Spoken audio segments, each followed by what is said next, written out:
9 horas, tá bom para você? Sim.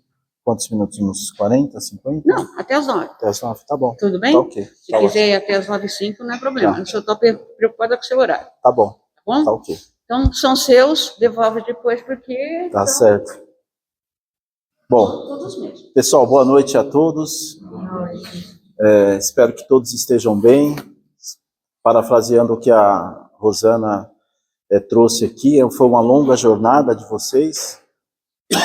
Aliás, uma longa jornada de todos nós. Porque a escola de aprendiz de evangelho, todos nós aprendemos com a escola de aprendiz.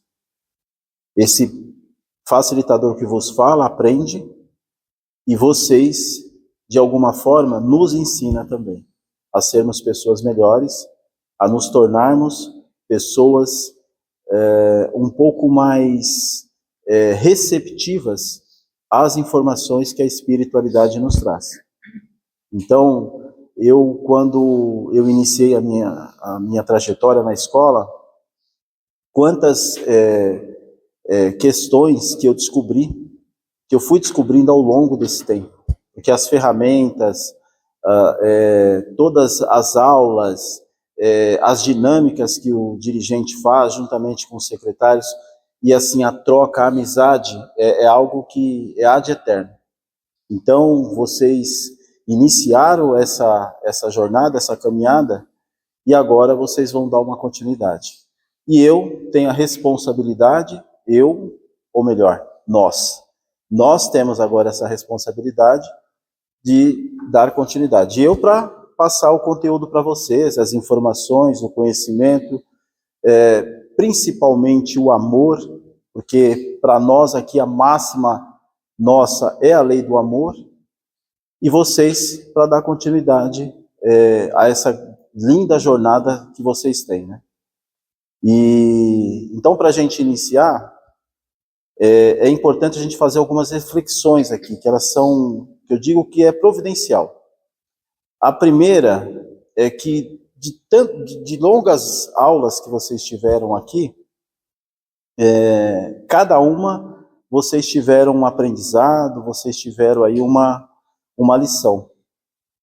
E aí vocês começaram a ter contato com as ferramentas, e aí dessas ferramentas vocês utilizam até hoje para, de alguma forma, para a vida pessoal, para a vida profissional, enfim, para todas as áreas.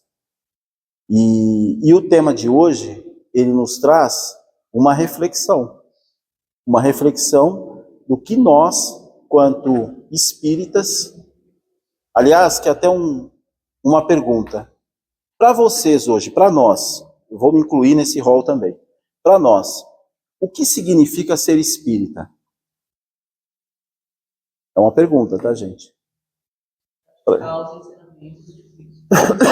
Perfeito. Praticar os ensinamentos de Cristo. E depois que a gente aprendeu essa máxima, ou pelo menos a gente se ressignificou com essa máxima dos ensinamentos de Jesus, nós aprendemos também o conceito do que é ser espírita. E aí, dentro desse conceito, eles têm vários princípios espirituais que vocês estudaram aqui no decorrer da escola, né? Dentre esses princípios espirituais, nós aprendemos no Livro dos Espíritos, na primeira pergunta, o que é Deus? É o conceito de Deus, que é a inteligência suprema, causa primária de todas as coisas. Só que não foi só isso que nós aprendemos também o conceito de reencarnação. E por que nós temos que reencarnar? Nós temos que reencarnar porque nós precisamos de depurar as nossas falhas, precisamos depurar o nosso espírito, né? Fazer uma ressignificação daquilo que nós não conseguimos fazer em vidas passadas. E aí nós aprendemos também da imortalidade, né? E todos nós acreditamos no princípio da imortalidade da alma, ou seja, quando a gente desencarna, a gente sabe que a nossa vida vai ser uma continuidade. Nós aprendemos o que é reforma moral para a gente chegar aonde? Na reforma íntima. E a partir do momento que a gente chegou na reforma íntima, só para agora, pessoal? Ou terminou agora na escola, ou continua a reforma íntima? É para a vida toda. E essa reforma íntima ela é muito importante. Então eu faço um link ao nosso tema. Deixa eu só... Acho que ele está... Eu coloquei desafios na propagação do Espiritismo, mas problemas na propagação do Espiritismo. A reforma íntima, ela, se nós não trabalharmos muito bem a nossa reforma íntima, ou seja, nós não avaliarmos as nossas condutas cotidianamente, a gente não consegue passar a mensagem. Então, cada um de nós hoje, nós somos o quê? Centelhas divinas. Porque nós aprendemos na criação que tudo está interconectado. A primeira aula que nós tivemos foi a criação. E a criação nós aprendemos o quê? Que tudo está conectado. E tudo está em constante movimento e em constante evolução. Essa foi a primeira lição que nós aprendemos. E fora essa lição, nós aprendemos também aqui que nós tivemos na história da humanidade diversos personagens, os quais hoje são as nossas referências. E será que nós podemos ser referência de outras pessoas, de outros assistidos que vêm aqui e depois com o tempo se tornam aluno? O que vocês acham? Eu vou citar alguns deles aí, não vou citar todos, mas pelo menos acho que alguns é importante. O que vocês acham dessa reflexão? Considerando o tema de hoje, porque o tema de hoje ele fala de problemas na propagação do Espiritismo. E aí a gente vai discutir um pouco sobre esses problemas, a gente vai refletir um pouco sobre esses problemas. Será que da mesma forma, eu vou dar um exemplo melhor, será que da mesma forma que Moisés, que foi um exemplo à época dele, e que os ensinamentos dele se prolatou no tempo, ou seja, se perpetuou no tempo e está até hoje, mais um exemplo, o próprio irmão dele, Josué. Aí vamos para os juízes. Juízes, nós tivemos Gideão, tivemos Débora, a primeira profetisa, tivemos Davi, Samuel, Sansão, e assim foi. Todos esses nós aprendemos o quê? Nós aprendemos o que eles nos ensinaram, o que eles nos passaram para a gente. Que por mais dificuldade que nós tenhamos, sempre existe uma solução. Porque a espiritualidade, ela sempre trabalha em prol de nós conseguirmos obter as respostas e aprendermos com as dificuldades. Então, foi isso que eles passaram para a gente. E aí, até a gente chegar a Allan Kardec, nós tivemos várias manifestações que nessa época não se falava em espiritismo, porque o espiritismo ele era automaticamente rechaçado, não podia se falar em espiritismo. Só que aqui, esses homens que eu citei para vocês, que são os personagens das Escrituras Sagradas e que estão no Evangelho segundo o Espiritismo, eles já passaram por essas dificuldades. Só que não tinha ainda a questão do espiritismo. E aí a humanidade, eles foram evoluindo. Nós fomos evoluindo. E aí até chegar Kardec. Kardec ele pega um tempo bem conturbado e bem difícil. Porque era um tempo que o materialismo, os materialistas, eles de alguma forma eles imperavam, tinha a questão da dominação da igreja, tinha a questão do iluminismo, tinha vários filósofos nessa época. E aí Kardec chega e ele passa a conversar com os espíritos. E aí, para a gente fazer uma reflexão, imagine o quanto de dificuldade que Allan Kardec teve. Dá para a gente imaginar o quanto de dificuldade que ele teve? O quanto de perseguição que ele teve? Mas mesmo assim, ele fez o quê? Ele foi persistente. Ele continuou insistindo que o que ele estava fazendo, ele estava tendo o apoio da espiritualidade. Ele estava tendo o apoio dos espíritos. E aí ele prosseguiu. E aí quando a gente fala de mensagem, será que a gente consegue fazer isso nos dias de hoje com um pouco mais de facilidade? Sim ou não, pessoal? O que vocês acham? Sim. Teoricamente, sim. Porque hoje nós temos tecnologia a nosso favor, hoje tem celular, hoje tem IA, né, gente? Qualquer coisa, peraí, deixa eu ver se o preletor tá, se o facilitador está falando realmente, se o que ele está falando tem sentido. Né? Tem YouTube, tem vários meios de comunicação que a gente consegue passar a mensagem, que a gente consegue propagar o espiritismo. Tem mais liberdade. Mas qual que é a nossa maior dificuldade, então? Porque se a gente tem tecnologia a nosso favor, se nós temos uma possibilidade de fazer com que as informações fluam muito rápido, qual que é a maior dificuldade que hoje nós encontramos na casa espírita? O que vocês acham, gente? Eu acho que é a tradução. Perfeito. Eu vi a necessidade, no meu caso, né? Sim. O espiritismo tem uma coisa, você recebe vários informes. E mesmo dentro da casa espírita, né, há controvérsia entre nós mesmos. Então, isso que é, um diz uma coisa, outro diz totalmente diferente, outro diz uma forma. Então, uma vez me disseram o seguinte, que o médium, ele é um tradutor, às vezes ele traduz do jeito que ele tem a consciência dele, a educação dele, a forma dele. Então, na verdade, ele não recebe tudo escrito, né? Ele recebe uma informação mediúnica, né? Uma pesquisa que ele faz através da mediunidade dele, né? E aí essa tradução pode ser diferente do outro. Perfeito. Então a gente vê muita controvérsia nesse sentido. Na aula de sexta-feira, a gente fala que às vezes o médium só vai ter às vezes visões, vem uma coisa, e ele tem que traduzir. Está falando, né? O campo espiritual vai dar a introdução, mas o restante é o médium que vai distribuir lá na coisa. Sim. E muitas das vezes ele tem o vício dele, ele tem a própria... Tá ficando bom, vamos lá. A própria significação da vida dele, muitas das vezes ele acaba, dependendo para quem que ele pode dizer, fulano, né? Direcionando o recado, então, às vezes, se ele não tiver um centro mesmo, ele, em vez de passar a mensagem exatamente como deveria ser feita, ele acaba atrapalhando, né? Não passando exatamente como deveria ser feito. Exatamente, né? Exatamente. E aí, quando isso acontece, a pessoa, né, o assistido que está ali, ele, de alguma forma, ele acaba também sendo prejudicado.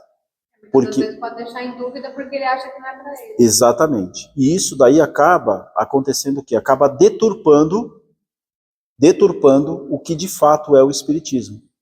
Porque o espiritismo, quando eu iniciei aqui a fala com vocês, eu disse da questão da responsabilidade. É isso aí, pessoal. Daqui para frente, ainda que cada um de vocês, que eu espero que não, viu, Cássia? Espero que não. Mas ainda que cada um de vocês, de repente, opte por não ser mais espírita, não dar continuidade, vocês beberam dessa água e vocês conheceram a verdade. Então, em hipótese alguma, eu acredito que você não consegue, nós não conseguimos mais voltar a ser aquilo que nós éramos. Mas a gente tem que tomar um cuidado imenso, que é isso que Allan Kardec fala. Essa aula de hoje, eu tenho certeza que vocês leram, traz muito essa questão. O trabalhador, nós, quanto espírita, trabalhador, o discípulo, ele tem que tomar muito cuidado, porque tudo está pautado na nossa reforma íntima, a forma que nós nos portamos, a forma que eu me comporto na minha casa, a forma que eu me comporto no trabalho, na escola, na faculdade, e assim sucessivamente. Isso tudo, por incrível que pareça, acaba fazendo uma diferença. E aqui na casa espírita, quando o médium ele não toma cuidado com isso, ele não continua, né, Cássia, trabalhando os defeitos, ele não continua trabalhando esses defeitos, principalmente a questão do orgulho, da vaidade, e isso daí acaba refletindo e muito. Consequentemente na vida dele também, porque obviamente quando nós abrimos precedente, hoje nós já sabemos que os irmãozinhos nossos inferior, que está numa condição inferior, nós abrimos precedente para esses irmãozinhos e eles vão se aproximar de nós. E aí é onde muitas, às vezes, a casa espírita ela acaba, de alguma forma, não passando a mensagem que deve passar. A questão de responsabilidade, eu acho que pelo menos, vejo que deveria ser em todos. Sim, Em todo sim. lado, né? E a gente ainda não vê, mas você às vezes vai em igreja evangélica já volta para o lado político.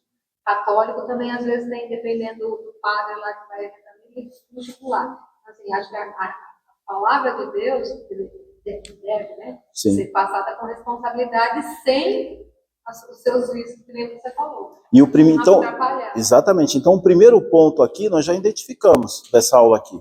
O primeiro ponto é a gente primeiro nós nos atermos, tomarmos cuidado com os nossos defeitos. Porque a aula, em muitos momentos aí, vocês vão observar, em vários pontos que tem da aula, que ele fala da ajuda ao próximo. Mas, na realidade, eu trago uma frase que Jesus nos ensinou quando passou aqui na Terra. Amar a Deus sobre todas as coisas e ao próximo como a ti mesmo. Então, primeiro nós precisamos nos amar. Para a gente poder, de alguma forma, passar, transparecer isso para as pessoas que estão naquele momento precisando. Então, hoje, todos nós somos centelha divina e a gente precisa estar passando isso da melhor maneira possível. Então, mesmo o Allan Kardec ter avançado no Espiritismo, o Espiritismo avançou, mas ainda até nos dias atuais, porque o primeiro ponto aí da aula, ela fala o ontem e o hoje. Ainda hoje a gente precisa melhorar em muitas questões dentro de uma casa espírita, com nós mesmos. É por isso que a reforma íntima, ela é para a vida toda. A gente precisa estar o tempo todo olhando tanto para as nossas virtudes, quanto também para os nossos defeitos. E aí, como que a gente faz para fazer isso aí? Nós temos que fazer uma análise, nós temos que fazer um estudo aprofundado. Por quê? Porque eu não posso expor aqui para vocês a minha opinião, não, eu acho, não. Eu tenho que expor aquilo que está escrito no Evangelho segundo o Espiritismo e nas demais doutrinas que tem, porque se eu expor a minha opinião, pode ser que a minha opinião ela não seja necessária, ela se destoe de repente de uma orientação que possa vir do alto, que possa vir da providência divina. Então, e a mensagem, quando a gente não passa de uma forma clara, de uma forma cristalina, seja para o assistido, ou seja para qualquer pessoa que nós temos contato, o que acaba acontecendo? Isso acaba caindo sobre quem? Sobre o Espiritismo. Muitas vezes até sobre a casa espírita. Então esse é um primeiro ponto. E aí na aula a gente observa claramente que Kardec ele fala da questão dos trabalhadores, mas ele também cita a questão dos dirigentes. Ele cita várias situações dentro de uma casa espírita que muitas vezes essa mensagem ela acaba não saindo como deveria. Até aqui tudo bem, pessoal? Então aqui, uma análise profunda sobre os obstáculos institucionais, que seria o quê? Seria a relação que tem entre a casa espírita, entre os trabalhadores, entre as escolas, né? Porque nós vamos falar também aqui um pouco das escolas. Bom, a evolução da propagação espírita em 3 etapas, né? A primeira etapa, em 1857 a 1869, foi a codificação, foi os livros, né? Foi o trabalho de Allan Kardec. E que, inclusive, ele enfrentou inúmeras dificuldades, né? Por conta dele ser mal compreendido em uma época em que as pessoas não davam credibilidade. E aí, fazendo uma pesquisa, pessoal, por exemplo, na França, aonde o Kardec, onde foi fundado o Espiritismo lá, na França mesmo tem muitas pessoas lá que não acreditam no Espiritismo. Tem outros países que são autoritários, são totalitários, são países mais autoritários que até hoje não acreditam no espiritismo, não acreditam na reencarnação. Por isso que a reencarnação está prova aí, porque dizem que a maioria desses franceses espíritas renasceram no Brasil, né? Tem esse caminho. Tem, exatamente. Eu acho que, como regra, tem que, na dúvida, seguir Allan Kardec, né? Por todos, sim. que ele fez. Quer dizer, eu acho que a regra número 1 que a gente tem que seguir é essa, né? Porque na dúvida tem que... Na realidade, a gente não pode, talvez, para nós que já estudamos bastante assim a questão da doutrina espírita, não há mais dúvida da questão da reencarnação. A reencarnação para nós é um fato. Agora, o mais difícil que eu acho é nós passarmos isso, conseguir repassar isso, transmitir isso para outras pessoas. Eu acho que isso que é o mais difícil, porque ser um espírita não é fácil também nos dias de hoje, porque a gente fala do princípio do livre-arbítrio, tá, então eu posso fazer tudo? Não, você não pode fazer tudo. Mas para quem não conhece a doutrina espírita, o que geralmente pensa do espiritismo? Não, o espiritismo não, o espiritismo é coisa daquele lá, pelo amor de Deus, né? As pessoas têm um estereótipo. E aí, quando nós nos colocamos como referência, por isso que eu citei Moisés, citei Josué, citei, inclusive agora o próprio Jesus Cristo, Allan Kardec, por quê? Porque foram espíritos superiores que passaram aqui e que foram um exemplo. É claro, a gente tem muito a fazer ainda para chegar num patamar desse, tem muito a evoluir, temos. Mas se cada um de nós faz um pouquinho, e a gente passa isso como referência, a gente passa a ser referência, seja na nossa família, seja no nosso trabalho, isso vai evoluindo.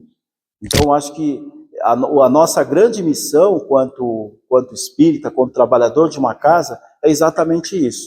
É procurar levar a mensagem da melhor maneira possível. E aí, na segunda etapa, eu vou encostar mais um pouquinho aqui, gente, porque, sistematização através das escolas de aprendiz de evangelho, né, da Aliança Evangélica. Bom, aqui eu trago aqui Edgar Armand, né, que foi das pessoas que foi o protagonista, né, de toda a difusão dessas escolas, que iniciou na Federação Espírita de São Paulo, e a Federação Espírita de São Paulo foi sendo fundada essas escolas, né. Eu até faço uma semelhança com a história um pouco, claro, não tão parecida, mas muito similar à história de Paulo, né?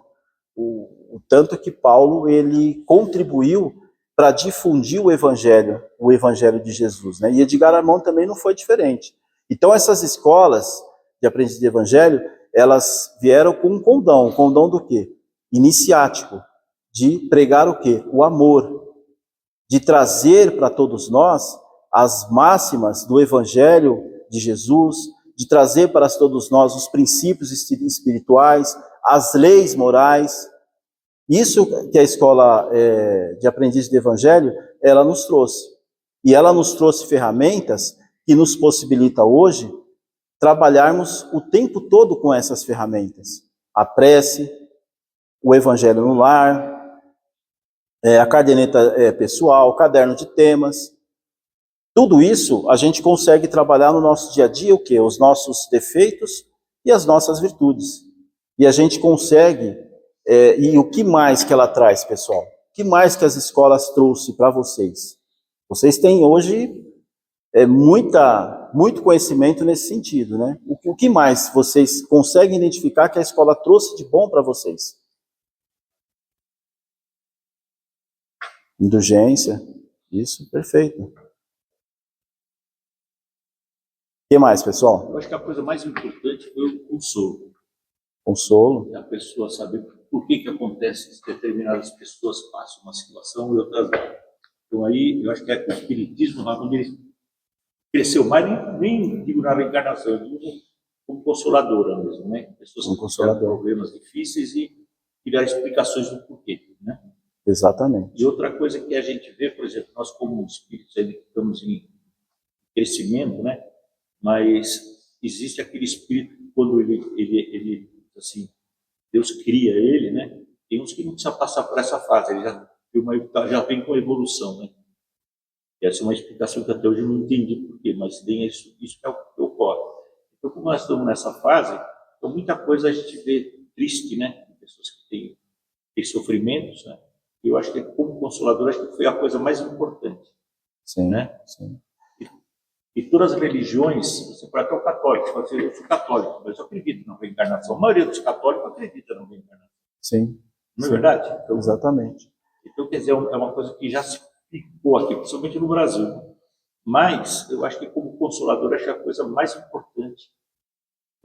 Acalmou as pessoas, as mães que perderam seus filhos, uma série de fatores. Né? Sim. E a escola também, ela nos possibilita termos o quê? O autoconhecimento. O autoconhecimento. Com o autoconhecimento, a gente consegue identificar aquilo que a gente precisa melhorar. E na medida que a gente identifica aquilo que a gente precisa melhorar, a gente começa a trabalhar isso diariamente, porque a gente não esquece mais. A gente consegue, de alguma maneira, se libertar das vicissitudes.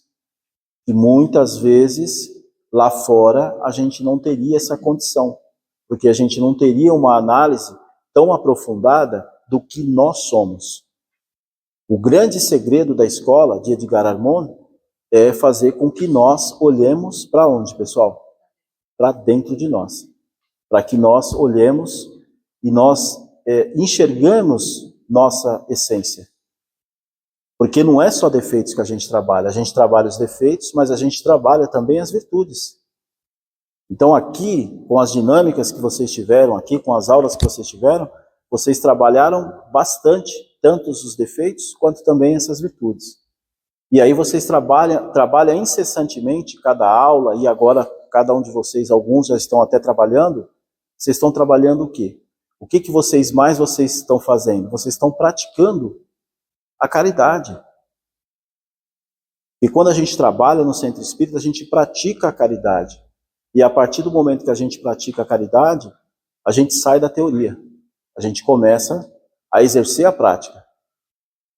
Porque na época de Kardec, sofremos muitos preconceitos. Tivemos muitos preconceitos religiosos, superstições e assim vai, perseguições. Hoje, ainda se tem isso? Tem, de uma maneira diferente. Hoje nós temos, em algumas ocasiões, plateias que, mas aquele é espírita? É nada. Você vai ver daqui uns dias, ele não é não. É mais ou menos isso que acontece. E aí, aqui, o que a escola nos posiciona? A escola nos sustenta nesse sentido. Por isso que a divulgação do espiritismo, ele acontece no nosso cotidiano. Muitas vezes, a gente não precisa nem dar o testemunho. O testemunho que a gente, às vezes, acaba acontecendo, ele acontece de uma forma natural, de uma forma espontânea. E por que acontece de uma forma espontânea? Porque vai acontecer com as nossas condutas. Se eu tenho conduta boa, se eu tenho conduta positiva, isso aí automaticamente vai reverberar. Isso automaticamente vai, de alguma maneira, fluidificar onde eu estou. Seja no meu trabalho, que às vezes antes da escola eu era uma pessoa. Mas aí, a partir do momento que eu comecei a frequentar a escola, eu comecei a mudar e as pessoas começaram a notar isso. E aí a primeira pergunta que a pessoa te fala, mas ô fulano, onde você está indo? O que aconteceu? Qual que é o tratamento que você está fazendo? E aí esse é o momento da gente ir e a gente divulgar. E na oração da fraternidade, o inimigo maior de nós mesmos somos nós mesmos. Somos nós mesmos, exatamente. Tudo bem, pessoal, até aqui? Deixa eu só encostar mais um pouco. Terceira etapa. Foco na atitude do amor, priorizando a vivência evangélica, a prática sobre o simples acúmulo de conhecimento intelectual. Na segunda parte, nós temos a questão da instrução. É importante, nós, quanto discípulos, nós, quanto espíritas, nós estudarmos? O que vocês acham? Nós conhecermos os livros que norteiam a doutrina espírita, a Gênese, o Evangelho segundo o Espiritismo, o Livro dos Espíritos, e assim, o Céu e o Inferno, e assim vai, os romances que tem. É importante? É muito importante. Mas se eu conhecer, somente conhecer, eu conheço, eu sei. Inclusive, se vocês perguntarem a página, eu vou falar a página, em alemão, em francês, enfim, assim vai. Mas se eu não praticar, o que isso adianta? O que isso vai agregar? Somente o conhecimento. E aí a gente... Oi? Dá remédio para morto. Exatamente. E aí a gente entra num defeito muito conhecido nosso, né? Qual que é o defeito? Quando a gente não passa conhecimento, quando a gente acha que tudo é nosso, e aí, se nós formos trabalhadores aqui da casa, a gente vai ver, às vezes, um colega nosso, sei lá, aplicando um passe que não é muito da forma que deveria ser, não é do jeito que está no livro, o que a gente vai fazer? Vai criticar. Vai olhar com o dedo, criticando. Será que nós estamos fazendo esse processo de reforma íntima? Será que nós estamos nesse processo de evolução? O que vocês acham? Quando eu faço isso, eu venho aqui, e tem mais, além de eu ter lido toda a doutrina espírita, toda semana eu estou aqui trabalhando. Eu sou um trabalhador assíduo, eu sou uma pessoa que eu não falto no trabalho. Como que vocês veem uma pessoa quando tem esse tipo de conduta? Boa intenção. Então, uma pessoa que está seguindo os padrões. Pode ter uma boa intenção. Embora... Ele tá falando, E não, mesmo ele que só você tenha uma ele só está contra- se mostrando. Mesmo que você tenha uma coisa, você tem que entender que todos nós temos qualidades como temos. Sim. E tem que se aceitar também a pessoa, porque acho que a pior coisa é Ele quando está fazendo errado. você indica uma coisa que a pessoa não é. Né? Exatamente.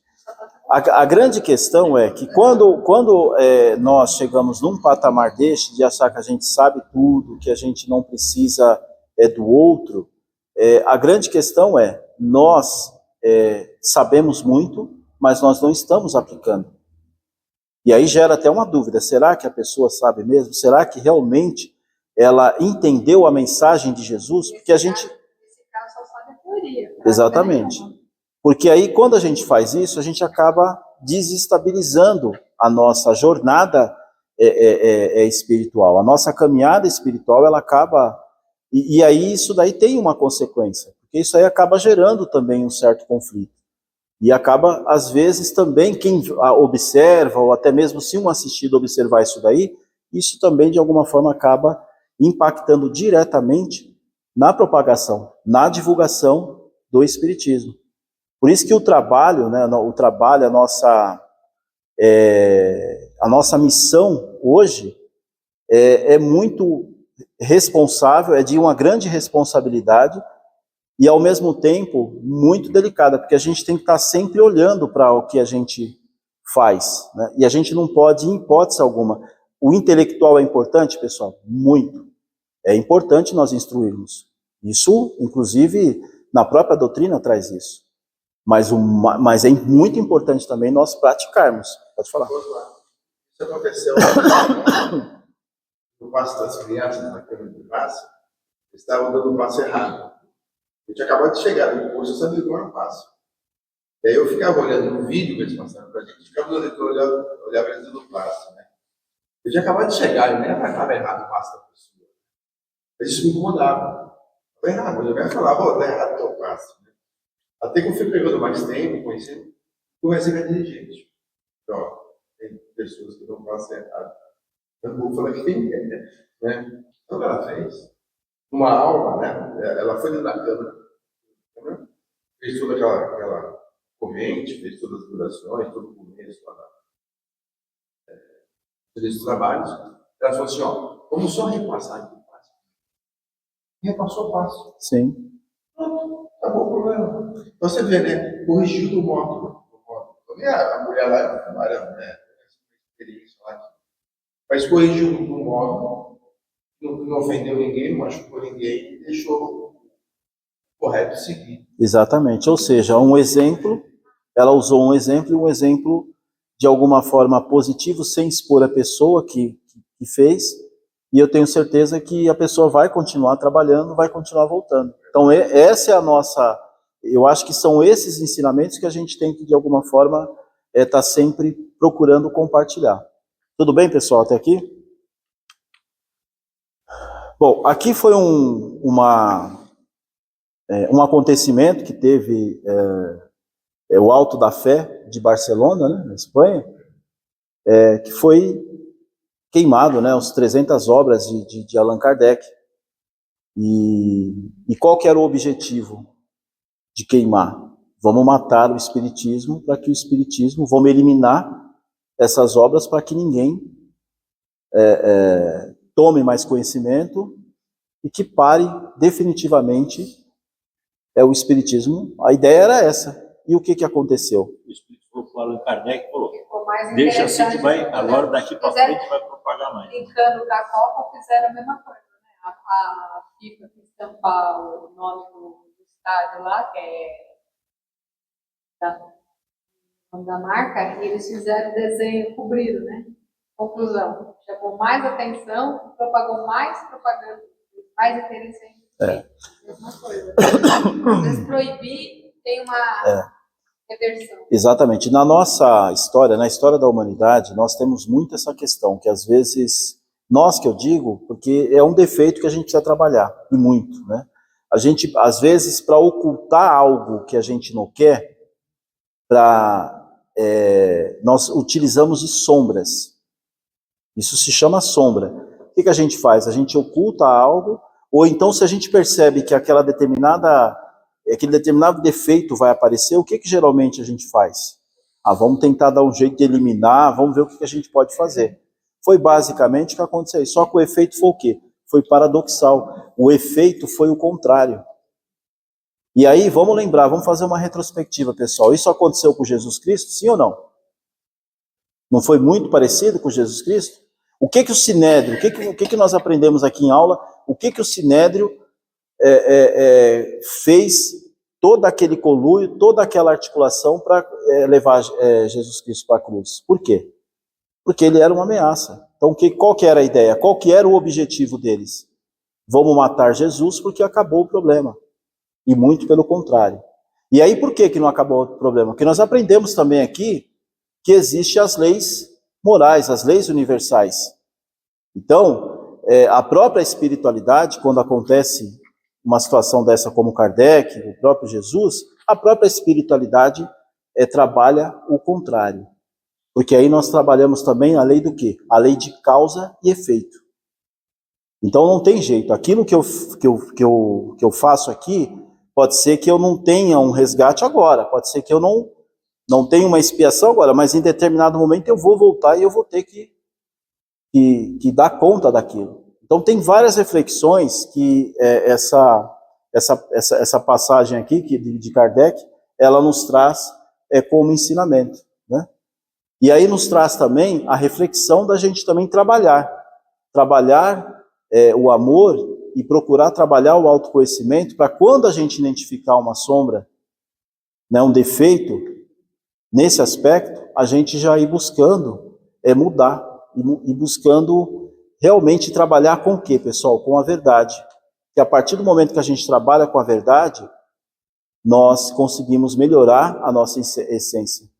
E para nós, quanto espíritas, quanto discípulos, nós precisamos estar trabalhando isso o tempo todo.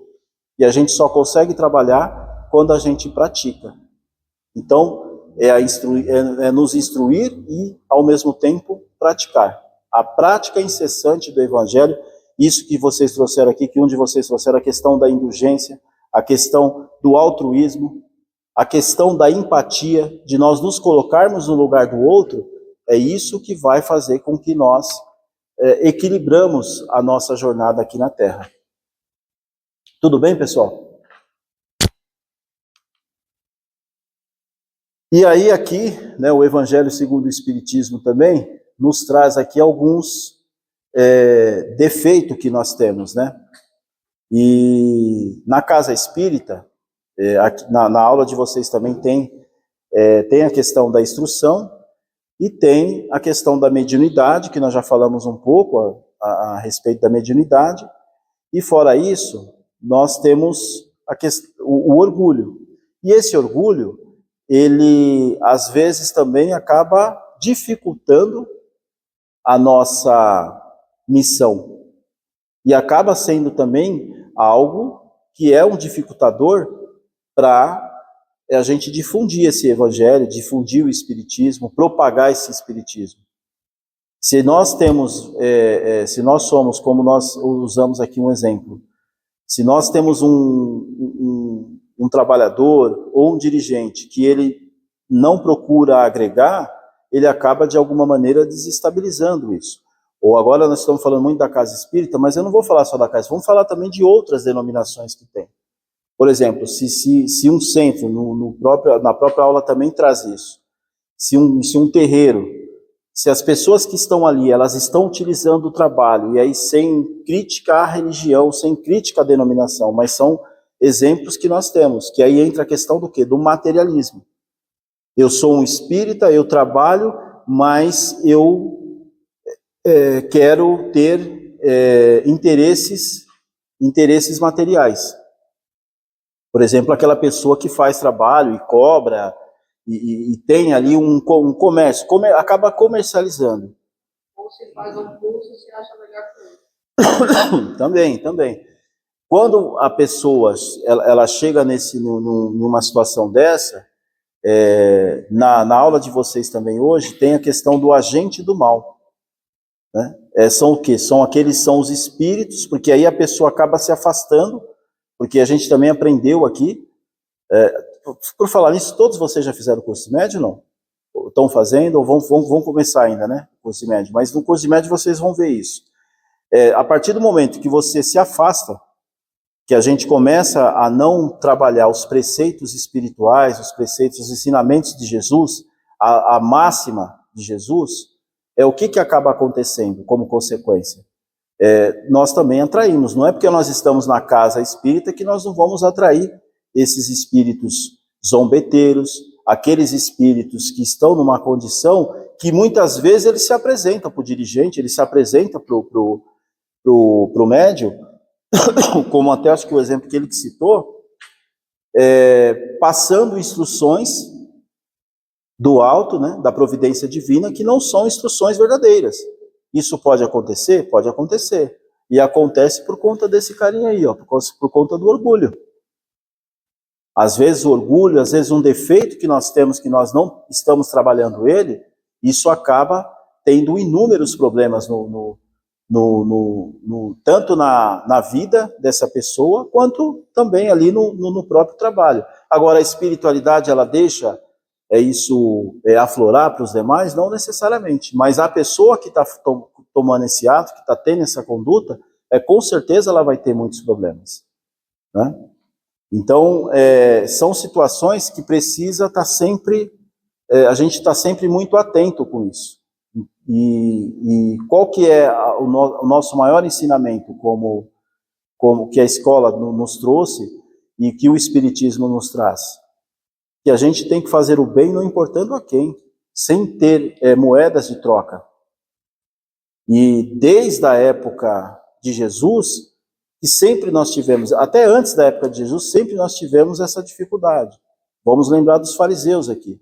O que Jesus falava dos fariseus? No versículo da Bíblia, Mateus capítulo 22, Jesus ele tece inúmeras críticas aos fariseus, porque o que eles pregavam, eles não faziam. A gente tem que tomar um certo cuidado para a gente também não cometer esse tipo de erros, esses erros. Então aqui traz o quê? Qual o maior obstáculo do progresso? O orgulho e o egoísmo. O orgulho e o egoísmo são duas chagas da humanidade. Que, ou seja, a gente precisa trabalhar isso o tempo todo. O tempo todo. Cada um de vocês aqui, cada um de nós somos luz. E nós somos divulgadores dessa doutrina. E aqui traz aqui uma parte aqui de Bezerra de Menezes. Segundo Bezerra de Menezes, o orgulho é a raiz dos problemas na propagação, manifestação, bem como a arrogância, o autoritarismo, a intolerância. Tudo isso acarreta o que para nós, pessoal? Sombras. Exatamente isso, sombras. Essas sombras alimentam o dogmatismo. O que é um dogmatismo? É aquilo que está pré-estabelecido. Eu sei, pronto e acabou. Eu não vou mudar. Eu sou assim e eu não vou mudar. Então, essas são as questões que hoje, na última aula que vocês estão tendo, que vocês precisam refletir. E não parar. O mais importante é não parar. É continuar estudando, continuar trabalhando, continuar fazendo os cursos. Isso tudo vai ajudar vocês, tanto na vida, na caminhada de vocês, no plano divino, que vocês tiveram como aula, mas tem o plano divino, a caminhada de vocês, como também para vocês também divulgar aí o Espiritismo. E o perigo do saber sem sentir? Aí traz um pouco daquilo que nós já falamos aqui, né? Espíritas, amai-vos, este é o primeiro ensinamento. Instruí-vos, este é o segundo. Ou seja, se nós não nos amamos, como que nós temos condição de amar o próximo? Fica até meio que incoerente, né? Então, quando nós estamos aqui e que a gente começa a identificar as nossas falhas, os nossos defeitos, a primeira coisa que a gente tem que fazer, mesmo se a gente está no final da nossa caminhada, porque os defeitos todos nós temos. Ou esse facilitador que está aqui não tem mais defeito, é perfeito. Imagina, eu tenho muitos defeitos, mas a questão é que eu vou trabalhar ele todos os dias.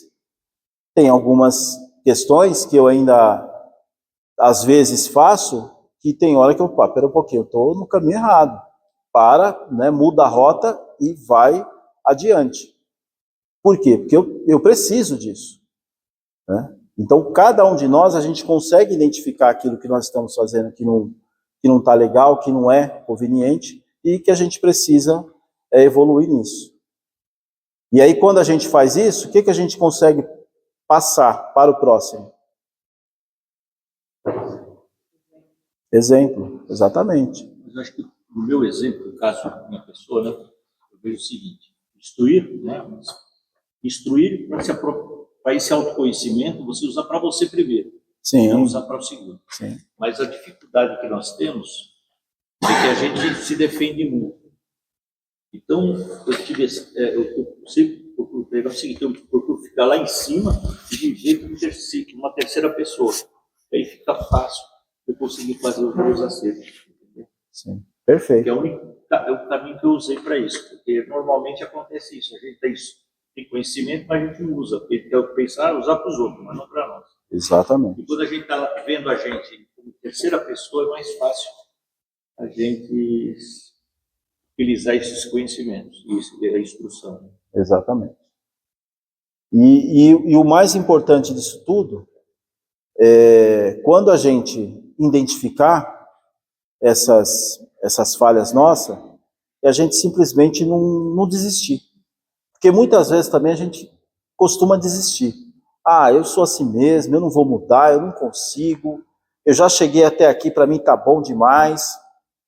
Esse é o momento que a gente precisa insistir, que a gente precisa se apegar com quem? Com o nosso mentor, que a gente precisa utilizar as nossas ferramentas que nós temos, que nós aprendemos aqui na escola. Esse é o momento da gente nos apegar à espiritualidade, para que a gente possa, de alguma forma, evoluir. Eu falei do trabalho aqui do Centro Espírita, mas tem outros trabalhos voluntários também que a gente pode fazer, que é uma maneira também da gente praticar a caridade. E aí a gente não fica só na questão do saber, a gente busca também, de alguma maneira, ajudar esse próximo. Eu acho que essa é a grande missão nossa. Aí aqui, o conhecimento teórico, sem a prática do amor, torna-se estéril. Centros espíritas correm o risco de se tornarem templos de crença, em vez de núcleos de renovação. Porque qual que é o nosso objetivo? Qual que é a nossa missão? É a nossa renovação moral. E essa renovação moral, ela começa conosco, mas ela tem que se expandir. Essa lei do amor, a gente tem que estar sempre pregando ela, para que outras pessoas também possam vir para cá. E aí o testemunho, né? Falei aqui testemunho. A propagação falha quando o divulgador fala de caridade, mas não a exercita. A verdadeira divulgação exige que a mensagem seja vivida nas relações cotidianas. A gente precisa vivenciar. O espiritismo, pessoal, é vivenciado, é praticado. Espiritismo só na teoria, a teoria, a gente simplesmente, se for só teorizar, a gente não consegue evoluir quanto pessoa, quanto espírito. E a gente não consegue também angariar pessoas, para que outras pessoas também possam ter essa oportunidade, possa beber desse cálice que nós bebemos.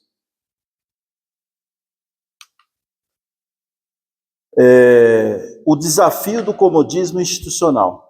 Bom, aqui traz poltronas macias, a tendência de priorizar cargos, status administrativos em detrimento do serviço humilde e do sacrifício pessoal. Eu já estudei, eu sei toda a doutrina espírita, então eu vou ficar só no cargo administrativo, eu não preciso trabalhar. Tá certo isso, pessoal? Não tá certo. E isso pode, com o tempo, para a minha jornada espiritual, estou falando de uma caminhada espiritual, pode ser prejudicial muito, principalmente para mim. Mas também a gente tem que pensar que nós somos referência. Então, tem pessoas que estão vendo isso. E isso acaba, de alguma maneira, dificultando também. Às vezes isso acaba, inclusive, impactando até mesmo na questão da frequência dos assistidos, né? Burocracia. Regimes institucionais que engessam a caridade e a propagação livre do amor através de normas excessivas. Se aqui o centro ele tem número, tem que ter normas, lógico que tem que ter, é importante. Mas muitas normas, excesso de normas excessivas, isso acaba de alguma maneira também prejudicando o trabalho. Qual que é o nosso trabalho? É a caridade. O que a gente tem que fazer? Nós temos que tratar os assistidos aqui muito bem. A gente tem que acolher essas pessoas, para que eles possam de alguma forma voltar. Descentralização. Bom, descentralização é importante a gente pensar o seguinte. Quando nós tivemos a aula do início das tarefas públicas e os primeiros discípulos, que o Jesus foi angariando aqueles discípulos e depois ele foi pregar a Boa Nova, o que ele fazia com aqueles 12 discípulos? Ele descentralizava o trabalho, ele descentralizava as tarefas ali. Jesus, sobretudo, ele era um ótimo líder.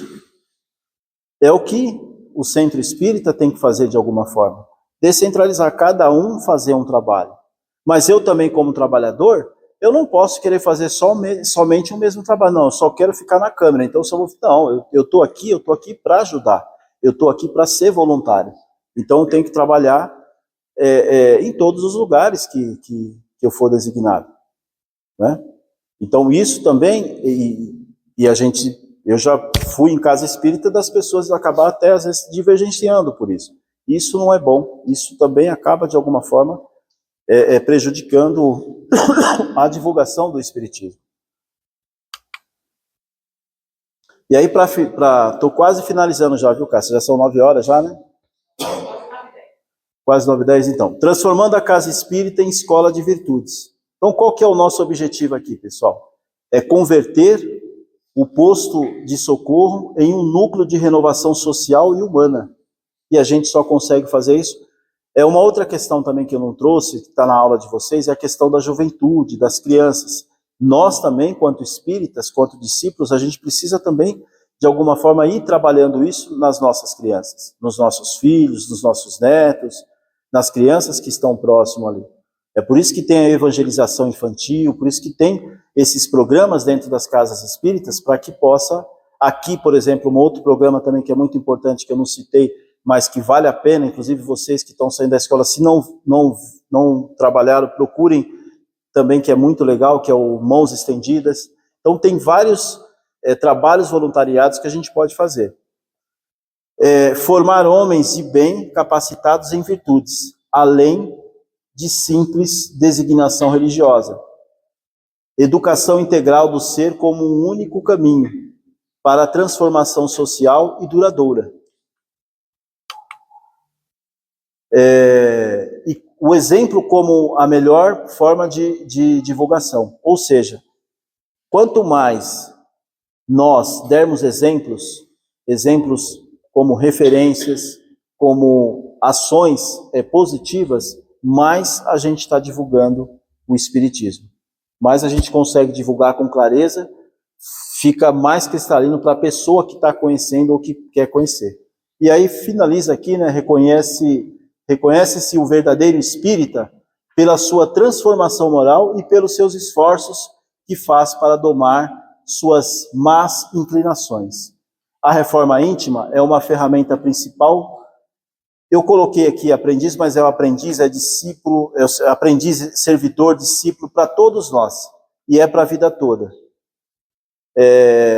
Dar de graça o que de graça receberdes. E alegria no serviço desinteressado e no testemunho pessoal. E o testemunho pessoal nós fazemos com amor, utilizando todas as ferramentas que nós aprendemos aqui, que também vai para a nossa vida toda. Que a paz do Senhor nos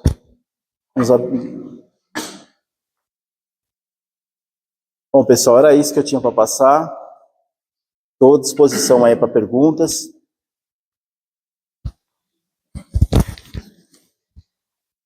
E Cássia, desculpa, nossa, ó, acabei passando do horário, hein? Sem problemas. Me diga uma coisa, Sim. você vai de Uber? Não vou de Uber, não. Onde você está lá?